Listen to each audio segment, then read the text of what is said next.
सागर का ट्रांसफर एक remote area में हो गया था। वो अपनी पत्नी और बच्चों के साथ अपने नए घर में शिफ्ट हो रहा था। ये जगह कितनी सुंदर है ना माँ।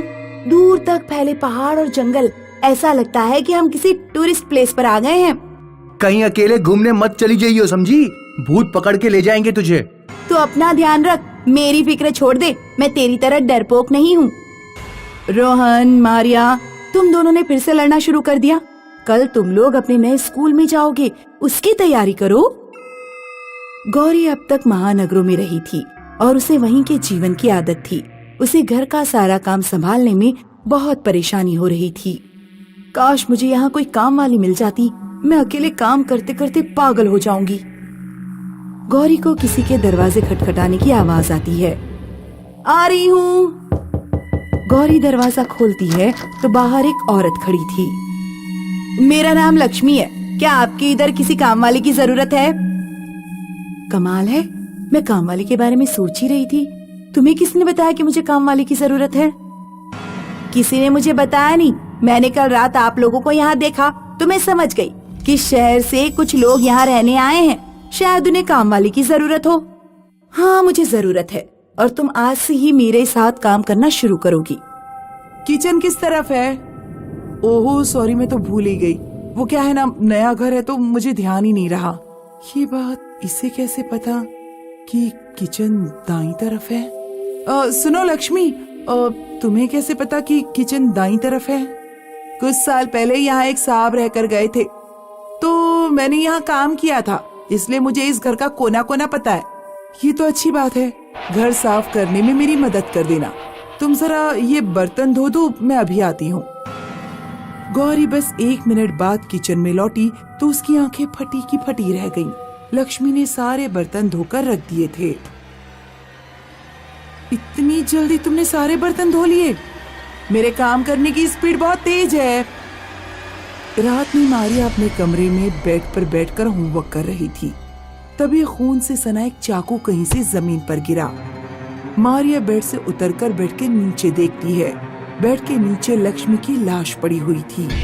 मारिया की चीख सुनकर सागर और गौरी मारिया के कमरे की तरफ दौड़े। मारिया अपने कमरे के बाहर खड़ी थी। क्या हुआ मारिया, क्या हुआ? मेरे बेड के नीचे किसी की लाश पड़ी हुई है। सागर और मारिया बेड के नीचे देखते हैं। यहाँ तो कुछ भी नहीं है मारिया, लगता है नई जगह होने की वजह से तुम डर गई हो। चलो हमारे साथ सो जाओ।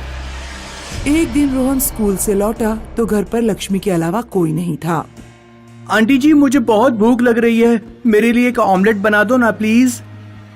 ठीक है, तुम अपने कमरे में जाओ, मैं लेकर आती है। रोहन देखता है कि बिना सिर की लक्ष्मी अपना भयानक खून से सना सिर प्लेट में रखकर कमरे की तरफ आ रही है। कुछ देर बाद गौरी बाजार से घर लौटी। रोहन कहाँ हो? चलो शॉपिंग करने चलते हैं। जब रोहन का कोई जवाब नहीं आया तो गौरी रोहन के कमरे में गई। रोहन धरती पर बेहोश पड़ा हुआ था, उसके माथे पर चोट लगी हुई थी। गौरी रोहन को तुरंत कार में डालती है और हॉस्पिटल लेकर जाती है।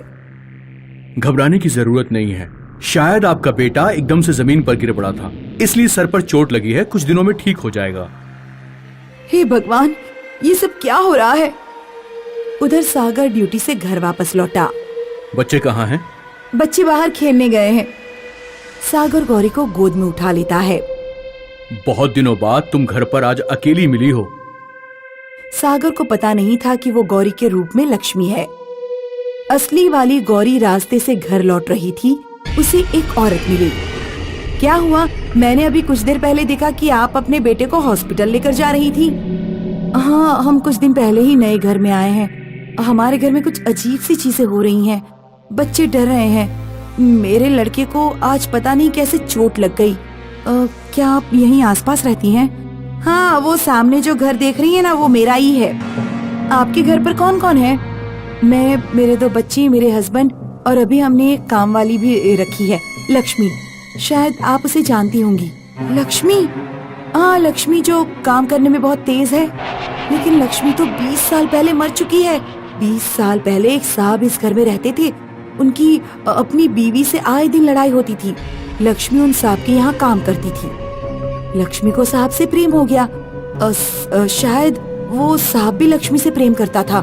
जब ये बात साहब की बीवी को पता लगी तो बीवी ने एक दिन लक्ष्मी की हत्या कर दी।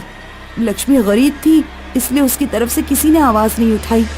उसकी आत्मा आज भी इस घर में भटकती है जिसमें तुम रह रही हो। गौरी घर की तरफ दौड़ती है। सागर घायल और लड़खड़ाता हुआ घर के बाहर आ रहा था। भागो यहाँ से, अंदर कोई चुड़ैल है, वो तुम्हारे भेष में है। उसने तो मुझे मार ही डाला था, बड़ी मुश्किल से बच पाया हूँ। भागो यहाँ से, भागो। सागर और गौरी अपने बच्चों को लेकर उस घर से दूर चले जाते हैं। जाने से पहले वे दरवाजे पर एक पोस्टर लगा जाते हैं। पोस्टर पर लिखा है, इस घर में लक्ष्मी की आत्मा रहती है, कृपया यहाँ प्रवेश ना करें। लखनऊ में इंदिरा विकास नाम की एक कॉलोनी थी, जहां सुबह को रोजाना कांताबाई नाम की एक झाड़ू लगाने वाली आती थी। कांताबाई सारी सड़कें साफ करती और कूड़ा उठाकर कूड़ेदान में डालती। एक दिन शर्मा जी अपने कुत्ते को घुमाने सड़क पर लेकर आए और उन्होंने साफ सुथरी सड़क पर कुत्ते से पॉटी करा दी। शर्मा जी, आप चाहते तो कुत्ते को झाड़ियों की तरफ लेकर जा सकते थे, लेकिन आपने कुत्ते को यहीं रोककर गंदा करवा दिया। झाड़ियों में जाने का मेरे पास टाइम नहीं है, ऑफिस जाना है। ये लो 20 रुपए, उठाओ और सफाई करो। शर्मा जी कांताबाई की तरफ 20 रुपए फेंक कर चले गए। उस रात ट्रैफिक जैम में फंसने के कारण शर्मा जी को घर पहुंचते हुए काफी रात हो गई थी। उनकी कार घर पहुंचने से कुछ किलोमीटर पहले झाड़ियों के पास आकर अचानक बंद हो गई। शर्मा जी ने कार से उतरकर देखा तो कार की साइलेंसर में एक झाड़ू घुसी हुई थी। ये किस बदतमीज ने कार में झाड़ू ठूस दी? शर्मा जी ने झाड़ू निकालकर झाड़ियों में फेंक दी और वापस ड्राइविंग सीट पर बैठने के लिए दरवाजा खोला।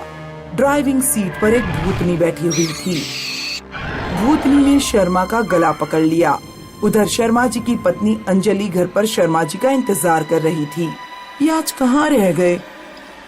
कहीं रात में किसी के साथ मुंह काला तो नहीं कर रहे हैं? अंजलि ने शर्मा जी को कई बार फोन किया, लेकिन फोन रिसीव नहीं हुआ। आखिरकार वो खुद सड़क पर शर्मा जी को ढूंढने गई। उसने देखा कि इस सड़क पर शर्मा जी का धड़ पड़ा हुआ है और सिर झाड़ियों में। शर्मा जी के घर से कुछ मकान छोड़कर राधे मोहन का घर था। राधे मोहन एक वकील था। आज उसकी बेटी की शादी थी। बारात में आए लोगों ने खाना खाने के बाद पत्तलें सड़क पर ऐसे ही फेंक दी। कांताबाई ये सब देख रही थी। उसने एक आदमी से कहा, सुनिए भाई साहब, आपने पत्तल सड़क पर क्यों फेंक दी? आप इसे उठाकर डस्टबिन में डाल दीजिए। मैं सुप्रीम कोर्ट का लॉयर हूँ, कोई जमादार नहीं। राघव सिंह नाम है मेरा। नाम नहीं सुना क्या? दफा हो जाओ यहाँ से, बदसूरत औरत। खाना पीना हो जाने के बाद उस रात जब राघव अपनी कार से अपने घर लौट रहा था तो रास्ते में उसे चुड़ैल बैठी दिखाई दी, जिसके हाथ में झाड़ू थी। राघव ने बैक गियर डाला और कार पीछे करने लगा, लेकिन चुड़ैल दौड़ती हुई उसकी कार के पास गई और उसने कार के साइलेंसर में झाड़ू ठूस दी। राघव ने कार का दरवाजा और विंडो अंदर से लॉक कर लिया। मुझे गंदगी बिल्कुल पसंद नहीं है। चुड़ैल ने हाथ मारकर शीशा तोड़ा और राघव को पकड़कर बाहर खींच लिया। राघव की पत्नी अभी भी पार्टी में औरतों से बातें करने में बिजी थी। उसके पास राघव का फोन आया। Hello Raghav, hello. राघव की पत्नी को फोन पर राघव के चीखने चिल्लाने की आवाजें सुनाई दी। हेलो राघव, क्या तुम मुझे सुन पा रहे हो? पत्नी को फोन पर केवल झाड़ू झाड़ू सुनाई दे रहा था। वो तुरंत कार से अपने घर की ओर गई। रास्ते में उसने राघव की लाश पड़ी देखी। राघव का धड़ सड़क पर था और सिर ड्राइविंग सीट पर पड़ा हुआ था। राघव के अंतिम संस्कार के बाद पुलिस उसकी पत्नी से पूछताछ करने पहुंची। मैडम, पार्टी वाली रात में जो कुछ भी हुआ उसे हमें साफ साफ बताइए। पार्टी वाली रात सब कुछ ठीक था, फिर अचानक से राघव का फोन आया। वो फोन पर झाड़ू झाड़ू चिल्ला रहा था। पुलिस ने शर्मा और राघव दोनों की मौत की जांच की, लेकिन पुलिस के हाथ कुछ भी नहीं लगा। कॉलोनी के लोग बहुत डरे हुए थे क्योंकि 2 दिन में 2 लोग मारे जा चुके थे। शर्मा जी की पत्नी अंजलि ने भी राघव की पत्नी का स्टेटमेंट न्यूज़पेपर में पढ़ा। झाड़ू से मुझे याद आया कि संजय ने उस दिन झाड़ू लगाने वाली कांताबाई से बात की थी। अंजलि ने सीसीटीवी कैमरा चेक किया। उसने देखा कि उसका पति सड़क पर एक नोट फेंक कर चला गया था और कांताबाई ने वो नोट उठाकर गुस्से में फाड़कर कूड़ेदान में फेंका था।